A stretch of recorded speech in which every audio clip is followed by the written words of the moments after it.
Chronique d'un taf qui n'avance pas ou comment un métier sans cap, sans plan, sans logique te transforme en cafetière humaine sous métadonnées. Je vais vous raconter ma vie, pas pour qu'on pleure, pas pour faire le buzz, juste pour qu'on comprenne pourquoi dans certaines boîtes, rien n'avance. L'arrivée, formation express façon PowerPoint et désespoir. J'ai été embauché pour faire de la hotline, sans formation, sans environnement de test, sans accès clair aux outils, sans support produit, mais avec des slides PowerPoint, bien sûr, toujours PowerPoint, et pas des petits slides, hein? Non, non. Un jour, on a eu une réunion où le fichier faisait 82 diapositives. Je les ai comptées, je les ai soufferts, je les ai digérées en silence pendant qu'on me parlait de parcours client optimisé. Optimisé pour qui? Certainement pas pour moi. 33 produits, je ne mens pas. 33 produits différents à maîtriser pour répondre à des utilisateurs internes déboussolés. Tous les jours, c'était la roulette russe. Tu ne savais jamais si t'allais devoir guider quelqu'un sur un portail RH codé avec les pieds ou dépanner un outil logistique connecté à une base AS400 via un WinDev digne de Windows 95. Tu voulais respirer? Impossible. À peine t'as fini une galère qu'on t'envoie d'une réunion rapide. Réunion matin, midi et week-end mental. Alors là, les réunions, c'était un art, une stratégie, une organisation du chaos. Une réunion tous les matins à 9h, souvent sans ordre du jour, juste des gens qui parlent pour entendre le son de leur voix. Une réunion à la pause déj, oui, entre 12h et 14h,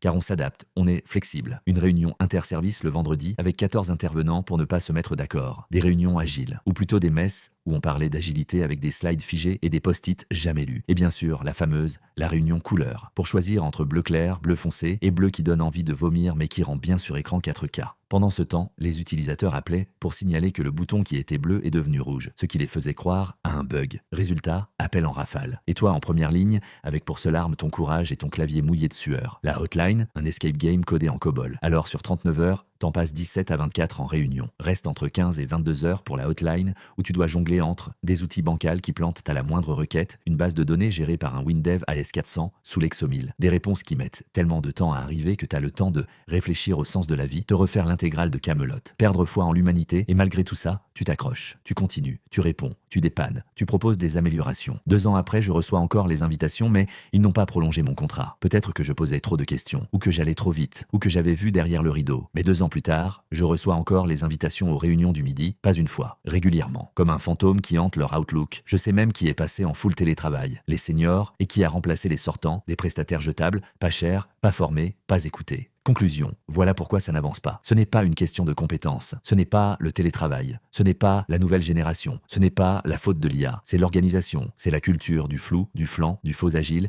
et des réunions pour meubler le vide. C'est une direction qui préfère choisir la couleur des boutons plutôt que d'écouter les gens qui appellent parce que ça ne marche pas. C'est un système où l'apparence compte plus que la solution, où le PowerPoint est un totem et le terrain un lointain mirage. Alors voilà. Si tu t'es déjà demandé pourquoi, dans certaines boîtes, rien ne bouge. Regarde pas le code, ni le réseau, ni la techno. Regarde juste le calendrier Outlook. Tout est là.